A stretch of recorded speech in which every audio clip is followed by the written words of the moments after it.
It is Geno time in Seattle. Russell Wilson has a ligament injury in his thumb. He is likely going to miss 4 to 8 weeks. That's a big fluctuation point, I know, but that's what they said. 4 to 8 weeks with that thumb injury. He had surgery on his thumb, and it's put the Seattle Seahawks in a very tough place without their star quarterback, without the literal face and embodiment of the franchise in Russell Wilson, the dude who has literally kept this team upright for the past 4 or 5 years since the Legion of Boom really broke apart.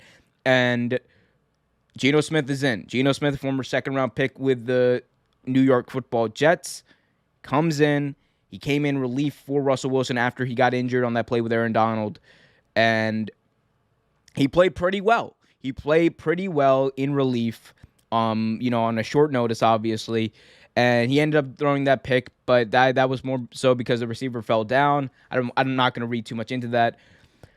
I think if you're a Seahawks fan and you're asking me, should I be concerned? I would say you should probably be concerned because the real question is, can the Seahawks survive without Russell Wilson? And if this was like a 1 to 2 week kind of thing, I'd say they could. I would say they could. However, given the fact of the situation, given the fact that this is a 1 to 2 month long recovery process with this injured thumb, given the fact that the team is already 2-3, given the fact that they play in a division that has the 5-0 Cardinals, that has the high-powered Rams offense, and has the San Francisco 49ers, who are no scrubs with the Trey Lance now in at quarterback, a great defense, and it's only getting better. The Seahawks, without Russell Wilson for about a month or two, they seem to me like the odd team out here.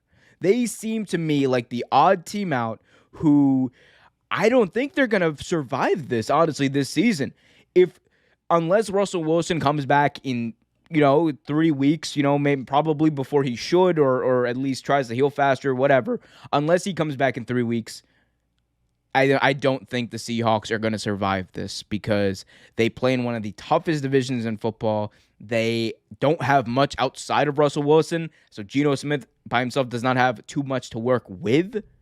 Alex Collins is a great piece at running back, great little piece at running back, but he's not going to be a game breaker for them. As in, he's not going to. That's not going to fix the amount of impact that Russell Wilson had without him. Tyler Lockett is good, but DK Metcalf is good, but I just don't know. I think that offensive line have serious question marks. It's the reason why Russell Wilson got injured. He's one of the most pressured quarterbacks in the NFL. The Seahawks have not done much to help him. When he's under pressure, the Seahawks have not done much to help him get under less pressure. This is what happens. Eventually, this was going to happen. He had started every game since he was drafted out of Wisconsin, and now he's going to miss his first games, and we're going to see. There's been a lot of talk over the past few years that why are the Seahawks still in it? Is it because Russell Wilson? And the answer, if you watch the games, is obviously yes. But now we're going to see why that is. Because as fine as Geno Smith is as a backup quarterback, I think he's just fine. I think he's going to play relatively well. I don't think, though, he's going to be great long term because the fact of the matter is teams are going to figure it out. Teams are going to watch the tape on him, and they're going to get better at scouting against him. And that's going to happen. That's why I think initially he was very good in that game because they were expecting Russell Wilson to play the entire game and not Geno Smith.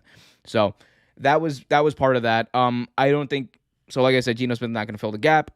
And if he can't, where do they go from here? I think if you're the Seahawks, and let's say he's out for 4 weeks. He misses 4 games, right?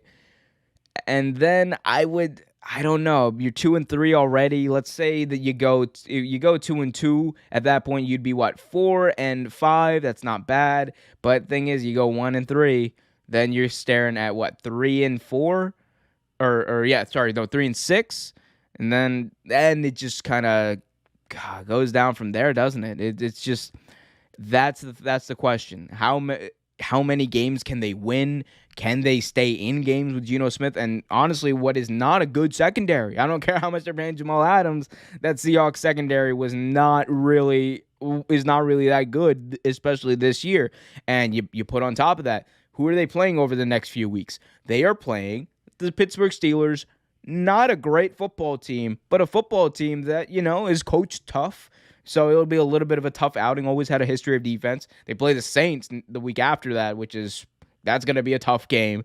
And then they play Jacksonville, and then they play Aaron Rodgers and the Green Bay Packers. That's the next 4 games. Steelers, Saints, Jags, Packers. After that, they face the Cardinals as a divisional matchup against a team that is right now undefeated, 5-0.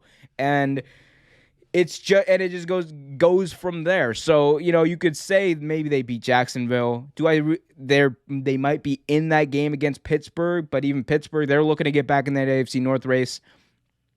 The Saints, I don't think they're going to beat the Saints. They're definitely not going to beat the Packers. They won't beat the Cardinals. So it's just tough to see where they get wins outside of that one Jacksonville game. So I think it's going to be tough for the Seahawks going from there. And you might, honestly, considering how long he misses, or, what's it called? Depending on how long Russell Wilson is out, if you are like the Seahawks and you're like really down and your team is not playing great, you might want to consider just shutting Russell Wilson down for the rest of the year, because that offensive line he's playing behind, what that team has to work with, what the limitations of that defense are. If they go in, Russell Wilson misses a month and a half, and this team is 4-7, 4-8, you might want to just put the kibosh on the season and just let things play out, draft an offensive tackle, and then go from there, because they're probably not going to make noise in that division at this time in this year. Thanks for watching this video from Real Take Sports Talk. Remember to like, share, subscribe, hit that notification bell so you get notified whenever a new video is released. Also, remember to check out our live show every single Thursday at 8 p.m. right here on the YouTube channel. And remember, keep it real.